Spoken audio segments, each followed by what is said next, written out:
Teotihuacán llegó a tener más de 100.000 habitantes cuando Londres, París o Madrid todavía no existían. Sus pirámides dominaron el Valle de México durante siglos y ejerció una influencia que alcanzó ciudades mayas situadas a más de 1.000 kilómetros de distancia. Sin embargo, hoy seguimos sin saber cómo se llamaban sus gobernantes, qué idioma hablaba buena parte de la población o quién destruyó sus templos más importantes. Los arqueólogos encontraron sacrificios humanos masivos bajo la pirámide de la serpiente emplumada. También descubrieron túneles rituales, cuantiosos volúmenes de obsidiana y señales de un incendio que cambió la historia de la ciudad. Algunas investigaciones apuntan hacia rebeliones internas, otras hablan de crisis climáticas y conflictos políticos y sociales. El problema es que muchas preguntas siguen abiertas. Mi nombre es Andrei Biarens y hoy te invito a recorrer la historia completa de Teotihuacán, la ciudad de los dioses. Veremos cómo surgió, el modo en que logró establecerse como una de las mayores potencias de la América antigua y analizaremos los sucesos ocurridos durante sus últimos años. ¿Listo para la aventura? No olvides suscribirte, dejarme un me gusta y darle a la campanita para que pueda llegar muy pronto a la meta de los 100.000 suscriptores. Ya comenzamos. Mucho antes de que las grandes pirámides dominaran el Valle de México, distintas culturas mesoamericanas ya poseían conocimientos avanzados sobre agricultura, matemática, astronomía y construcción monumental.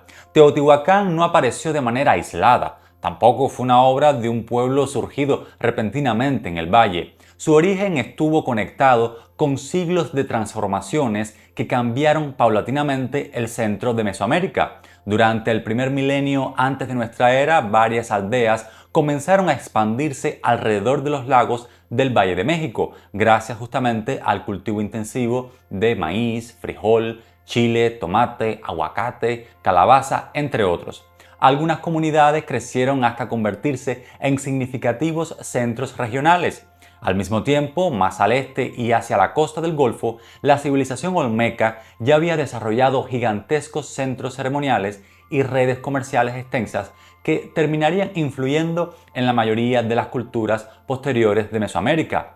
Transcurrieron cientos de años y surgieron nuevos focos de poder en el altiplano central. Uno de los más importantes fue Cuicuilco, situado al sur del Valle de México. Aquella ciudad exhibía una arquitectura ceremonial compleja y probablemente controlaba parte de las rutas comerciales de la región. Sin embargo, hacia los primeros siglos de nuestra era, una serie de erupciones volcánicas asociadas al Chitle alteraron en gran medida la vida de numerosas poblaciones cercanas. Vastas zonas agrícolas quedaron cubiertas por lava y ceniza, por lo que miles de personas se vieron forzadas a desplazarse hacia otras regiones del valle.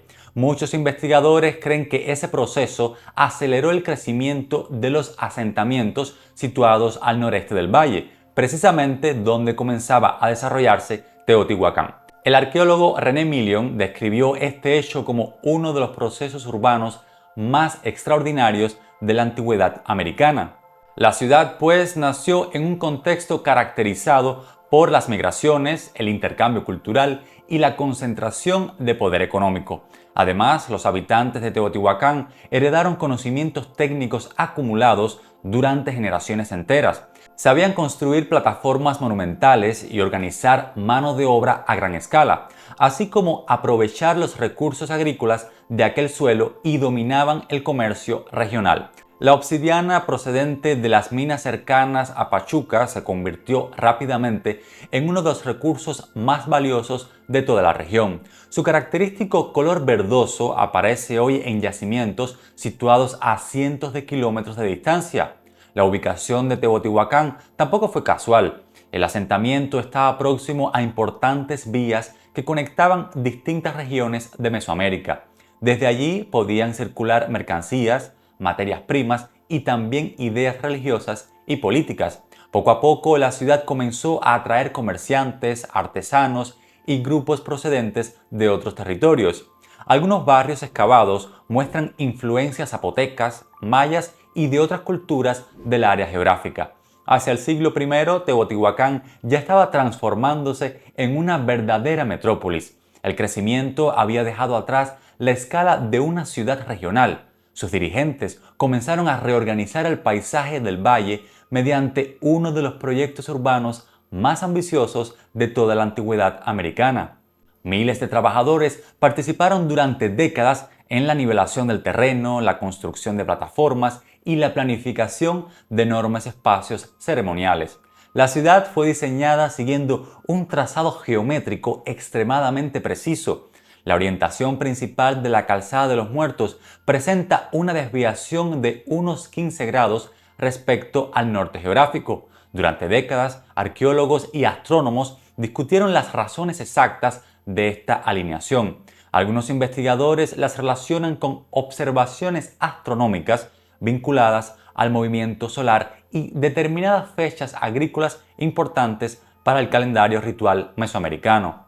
Otros consideran que también existía una conexión simbólica con las montañas sagradas que rodeaban el valle, especialmente con el Cerro Gordo, visible desde gran parte de la localidad. Nada aquí parece improvisado. Las avenidas principales y los complejos ceremoniales fueron organizados a partir de patrones repetidos y cuidadosamente planificados. Incluso muchas viviendas comunes estaban integradas dentro de estructuras multifamiliares construidas con piedra, adobe y estuco. Esto resulta muy llamativo porque gran parte de las ciudades del continente que compartieron época con Teotihuacán presentaban un ordenamiento urbano mucho más disperso. La Calzada de los Muertos se convirtió en el eje simbólico y político de la ciudad. A lo largo de varios kilómetros conectaba plazas, templos y plataformas monumentales que funcionaban como escenarios de ceremonias públicas y demostraciones de poder. El nombre actual fue dado siglos después por los aztecas, quienes creyeron que estaban ante antiguas tumbas monumentales. Sin embargo, para los habitantes originales de Teotihuacán, aquella avenida probablemente representaba nociones más complejas relacionadas con la cosmología y el orden sagrado del universo. En el centro de este colosal proyecto empezó a levantarse la pirámide del Sol. Sus dimensiones todavía hoy impresionan. La base ocupa una superficie comparable a varios campos de fútbol y su construcción requirió millones de toneladas de piedra, tierra y adobe trasladadas manualmente. La ciudad no utilizaba animales de carga de gran tamaño, ni carros de transporte con ruedas aplicadas a tales labores. Todo dependía de la organización humana, la mano de obra colectiva y una capacidad logística extraordinaria. Los arqueólogos consideran que la construcción de estas pirámides implicó la movilización constante de trabajadores especializados, artesanos, obreros y grupos encargados del suministro de alimentos y materiales. Eso significa que Teotihuacán ya poseía una estructura política capaz de coordinar elevadas cantidades de recursos durante largos periodos de tiempo. Y mientras las grandes estructuras seguían creciendo, la ciudad también comenzaba a expandir su influencia económica. Talleres enteros se dedicaban a la producción masiva de herramientas y armas de obsidiana. Algunos barrios especializados fabricaban cerámica, objetos rituales y productos destinados al comercio regional. La circulación constante de mercancías convirtió a Teotihuacán en uno de los principales centros económicos de Mesoamérica. Sin embargo, el verdadero poder de la ciudad iba mucho más allá de la economía. Las pirámides, plazas, avenidas y templos estaban diseñados para impresionar psicológicamente a quienes llegaban desde otros territorios. Cualquier visitante debía recorrer enormes espacios ceremoniales dominados por construcciones gigantescas cubiertas originalmente con estuco pintado en colores intensos. Las ceremonias públicas, los rituales religiosos y las procesiones convertían a la ciudad en una auténtica representación del orden cósmico y del dominio político. Pero tras el brillo de aquella ciudad cuidadosamente organizada, aparecieron señales cada vez más claras de militarización, sacrificios humanos y rituales asociados con la violencia sagrada. El gran proyecto urbano de Teotihuacán estaba construyendo algo más que una simple capital regional, pues estaba creando uno de los centros religiosos y políticos más poderosos de toda la América antigua. Si disfrutas de estas historias de la antigüedad y te apasionan los misterios sin resolver de nuestro pasado milenario, te propongo mi libro Andreíadas, una novela de fantasía épica que bebe mucho de la historia y la mitología. Al adquirir mi libro y dejarme una reseña, me estarás ayudando muchísimo en mi carrera como escritor. Te dejo el enlace en la descripción del video y desde ya te doy las gracias. Hacia los siglos III y IV, Teotihuacán ya funcionaba como una potencia mesoamericana. Su poder se medía en rutas, barrios especializados, alianzas lejanas y símbolos capaces de imponerse más allá del Valle de México. La ciudad había dejado de ser solamente un gran centro urbano y actuaba ahora como un sistema que absorbía recursos de distintas regiones. Una parte esencial de esa supremacía radicaba en la obsidiana verde de Pachuca. Este material tenía un valor práctico enorme porque servía para fabricar cuchillos y otras herramientas muy afiladas. Sin embargo, también tenía una relevancia simbólica. Su color verdoso la convirtió en una materia prima asociada con objetos rituales y con el prestigio de las élites. Cuando los arqueólogos hallan obsidiana de Pachuca en sitios alejados, pueden seguir las huellas de una red económica que conectaba Teotihuacán con regiones distantes por cientos de kilómetros. Esa red necesitaba especialistas. En la ciudad existían talleres capaces de producir una variada cantidad de objetos y en gran número. Algunos artesanos trabajaban piedra volcánica, otros fabricaban cerámica fina, figurillas, incensarios y objetos rituales. Esto es sinónimo de una economía urbana muy compleja. Teotihuacán concentraba materias primas, las transformaba y después las redistribuía. De este modo, su influencia llegaba a lugares donde quizá sus ejércitos nunca habían entrado. Al mismo tiempo, la ciudad exportaba una imagen de autoridad, algo más poderoso que las mercancías. En varias regiones de Mesoamérica comenzaron a aparecer estilos arquitectónicos y objetos asociados con Teotihuacán. Para muchas élites locales, imitarla podía ser un medio de legitimación política. Vestirse, construir o representar el poder con códigos teotihuacanos era una manera de decir que se pertenecía a una esfera prestigiosa y temida. El caso más famoso ocurrió en el mundo maya. En el año 378, las inscripciones de Tikal registraron la llegada de Sillaj-Cac, un personaje vinculado con el centro de México. Aquel mismo día murió el gobernante local. Poco después, la dinastía de Tikal cambió y aparecieron referencias a una figura conocida como Búho Lanzadardos. Para varios especialistas, ese episodio marca una intervención política de enorme alcance. Para otros, refleja una alianza compleja entre grupos mayas y poderes llegados del altiplano. De aquí se deduce que Teotihuacán estaba influyendo en una de las demarcaciones mayas más importantes, situadas a más de 1000 kilómetros. Su prestigio viajaba muy lejos. Asimismo, sus redes incluían a comerciantes, emisarios, guerreros y probablemente matrimonios políticos. La ciudad actuaba como una potencia capaz de modificar equilibrios regionales. Por otro lado, Teotihuacán casi nunca presentaba a sus gobernantes, como lo hicieron los mayas, en Tikal o Palenque. Los reyes estaban identificados con nombres, fechas, genealogías y escenas de poder personal. En Teotihuacán, en cambio, predominan símbolos colectivos, dioses, procesiones, animales sagrados y figuras rituales. Esa diferencia ha generado uno de los debates más importantes sobre la ciudad. Algunos investigadores, como la arqueóloga mexicana Linda Manzanilla, han defendido que Teotihuacán pudo funcionar mediante un sistema corporativo, es decir, varios grupos de élite compartían el poder a través de instituciones religiosas, militares, políticas y económicas. Otros especialistas opinan que existieron gobernantes fuertes, aunque su memoria fue representada de una forma menos individualizada. En ambos casos, la ciudad parece haber desarrollado una fórmula política muy distinta a la monarquía dinástica maya. Esa particularidad se evidencia también en los vecindarios. Teotihuacán estaba formada por complejos residenciales donde residían familias extensas, artesanos y grupos ligados por origen o actividad económica. Algunos sectores muestran vínculos con Oaxaca, otros exponen contactos con la región del Golfo o con el área maya. Teopancasco, por ejemplo, ha sido interpretado como un barrio con redes multiétnicas y actividades especializadas. Allí aparecieron restos de productos marinos, materiales exóticos e indicios de intercambio a larga distancia. En Teotihuacán convivían personas de lenguas, costumbres y procedencias distintas. Para sostener esa diversidad hacía falta una autoridad capaz de integrar diferencias, repartir espacios y mantener una identidad común. La religión cumplía una función decisiva en ese sentido. Los rituales públicos, las imágenes compartidas y los templos monumentales ayudaban a convertir una población con una multiplicidad de características en una comunidad política. Sin embargo, esa cohesión también tenía una arista más cruda.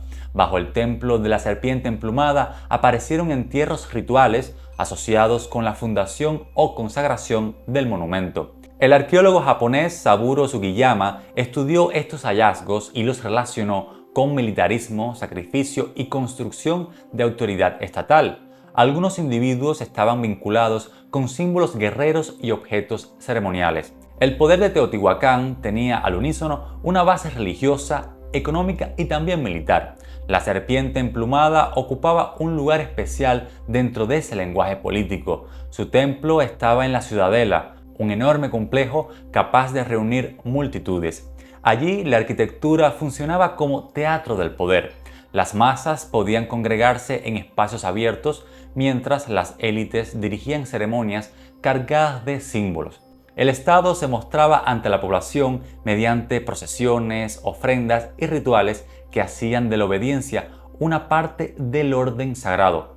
¿Te recuerda esto a civilizaciones como la egipcia? ¿Cómo pudieron tener ambas tantas cosas en común, además de las pirámides? Me gustaría leer tu opinión en los comentarios. Esta combinación simbólica podía ser muy eficaz durante etapas de auge, aunque podía volverse peligrosa. Una ciudad tan grande necesitaba alimentos constantes, talleres activos, rutas seguras y barrios leales. Cada grupo integrado en Teotihuacán aportaba fuerza al sistema, pero también añadía tensiones. Comerciantes, sacerdotes, guerreros, artesanos y comunidades extranjeras convivían dentro de una misma maquinaria urbana.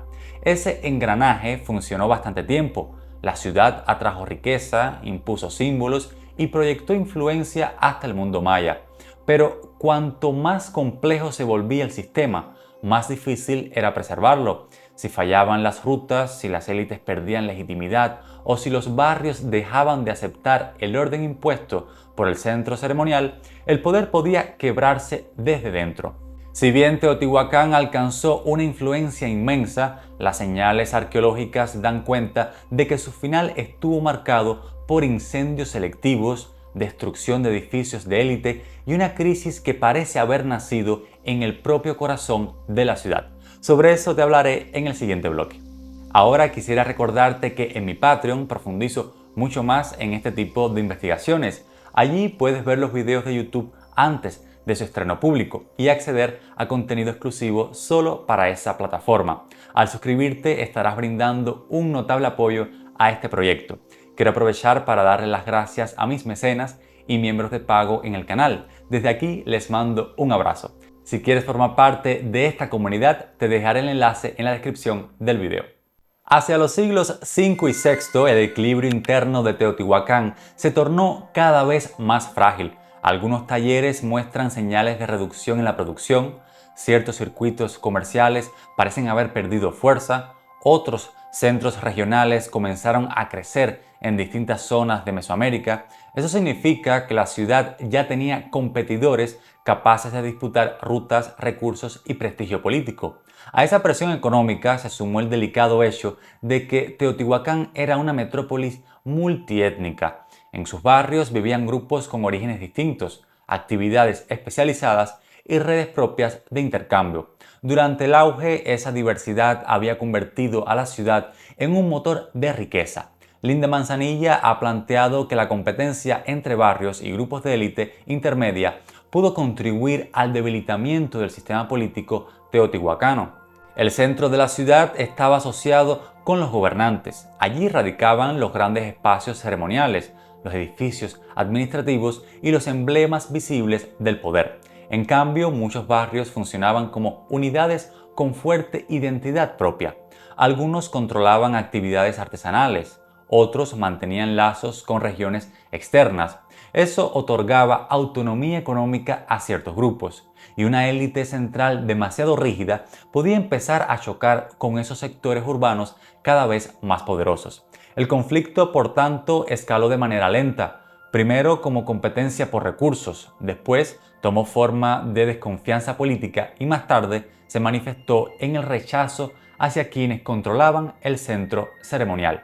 Teotihuacán había creado una sociedad capaz de integrar a miles de personas distintas, aunque esa misma estructura necesitaba pactos constantes para seguir funcionando. Igualmente hubo presiones ambientales. Algunos estudios paleoclimáticos han sugerido episodios de sequía y variabilidad en las lluvias, lo cual afectó la producción agrícola del centro de México. En una ciudad pequeña, una mala cosecha se traducía en una crisis local. En Teotihuacán significaba además un problema político. El maíz debía llegar de manera constante. El agua era indispensable para la vitalidad de campos, talleres y hogares. Cualquier interrupción prolongada podía catalizar el descontento.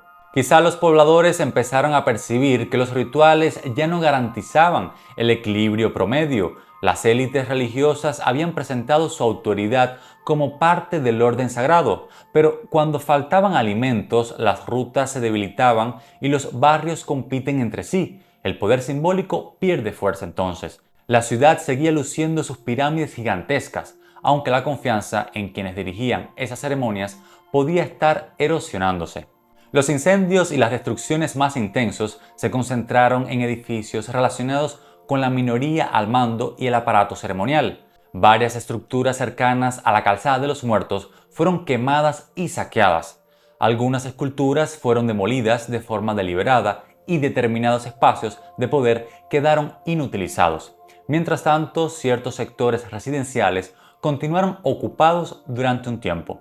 Resulta necesario tener en cuenta este patrón del que te hablaba hace un momento. Una invasión externa suele dejar una destrucción más amplia y menos selectiva. En Teotihuacán, la violencia parece haber golpeado específicamente el corazón político y religioso de la ciudad. Por eso, muchos investigadores han propuesto la posibilidad de una crisis interna.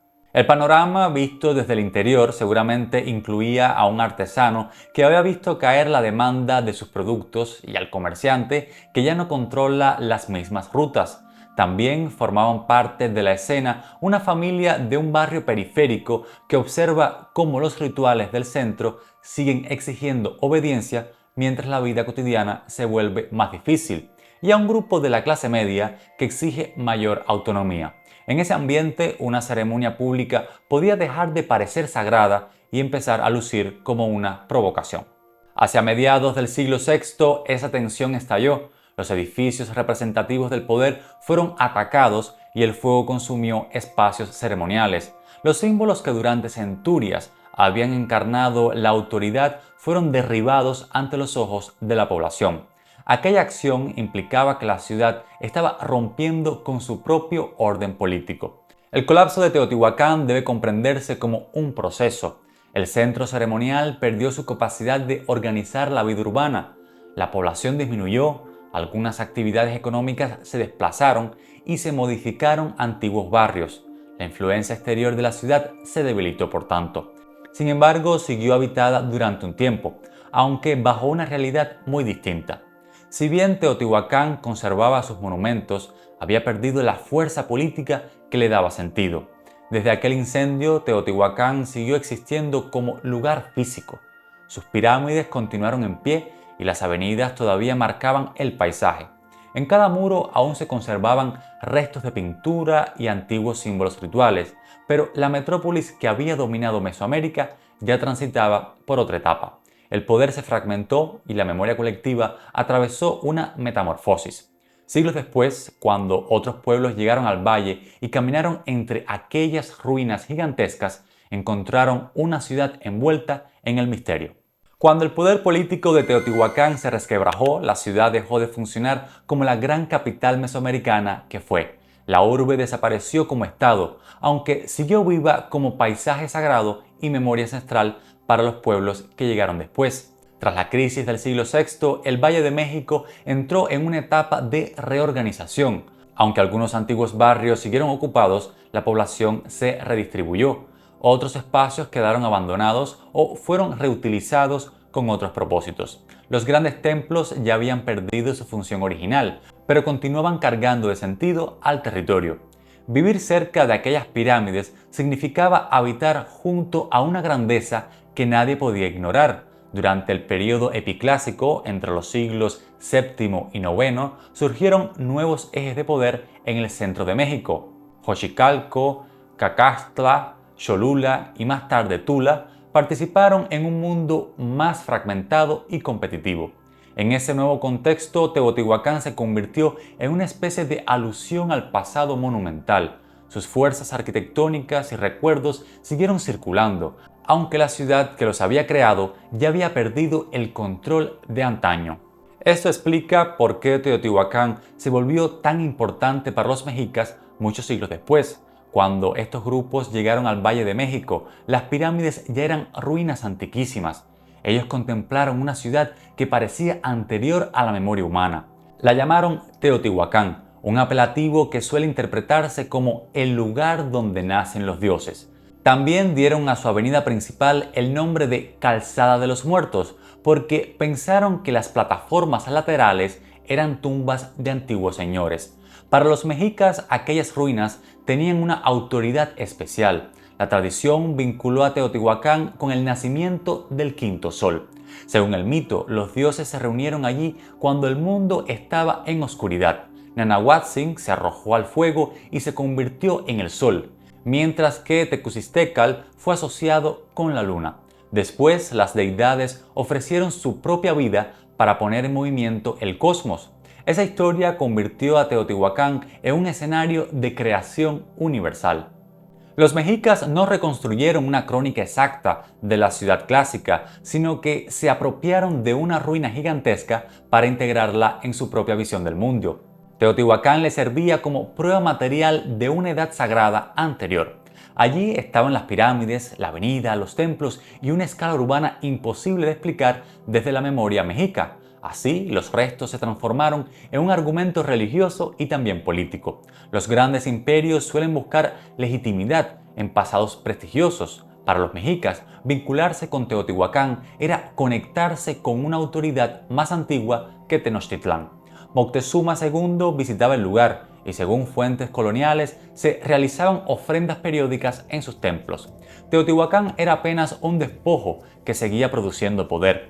Durante los siglos XVIII y XX, exploradores, arqueólogos y equipos mexicanos comenzaron a excavar el sitio de forma sistemática. El arqueólogo mexicano Leopoldo Batres intervino en la Pirámide del Sol a comienzos del siglo XX, como parte de trabajos muy discutidos por los métodos empleados. Décadas después, el Teotihuacán Mapping Project, dirigido por el investigador René Million, permitió comprender la verdadera escala urbana de la antigua ciudad. Ese proyecto confirmó que Teotihuacán había sido una metrópolis planificada con miles de conjuntos habitacionales, zonas artesanales y barrios diferenciados. A partir de entonces, la imagen de Teotihuacán cambió. Ya no podía verse únicamente como un conjunto de pirámides. Era una urbe compleja, con economía especializada, gobierno sofisticado y vínculos profundos con otras regiones. Hoy tenemos más de una certeza sobre Teotihuacán. Sin embargo, las preguntas esenciales permanecen en la incógnita. El nombre original de la ciudad continúa perdido y la lengua principal de sus habitantes sigue siendo debatida. Asimismo, la forma exacta del gobierno aún genera discusiones. De modo similar ocurre con la cuestión acerca de las circunstancias en que se combinó el conflicto interno con las presiones climáticas, económicas y políticas que finalmente condujeron a su colapso. Teotihuacán funcionó primero como una ciudad real, habitada por personas concretas que trabajaban, comerciaban, rezaban y sufrían dentro de una metrópolis gigantesca. Después fue una ruina sagrada y más tarde se convirtió en una leyenda mexica. Hoy es un laboratorio arqueológico donde cada túnel, mural y fragmento de obsidiana obliga a replantear la historia antigua de América. Esta urbe demuestra que una civilización puede perder su nombre, su idioma y sus gobernantes, y aún así conservar suficiente fuerza como para que otros pueblos la miren siglos después y piensen que allí debieron haber nacido los dioses. ¿Crees que ese mismo legado lo tendrán las grandes urbes modernas cuando pasen miles de años? Me gustaría leer tu opinión en los comentarios. Espero que hayas disfrutado de este video y quiero darte las gracias por haber llegado hasta aquí, haberte suscrito, dejado un me gusta y activado la campanita. Con eso me ayudarás a crecer en YouTube. Hasta la próxima.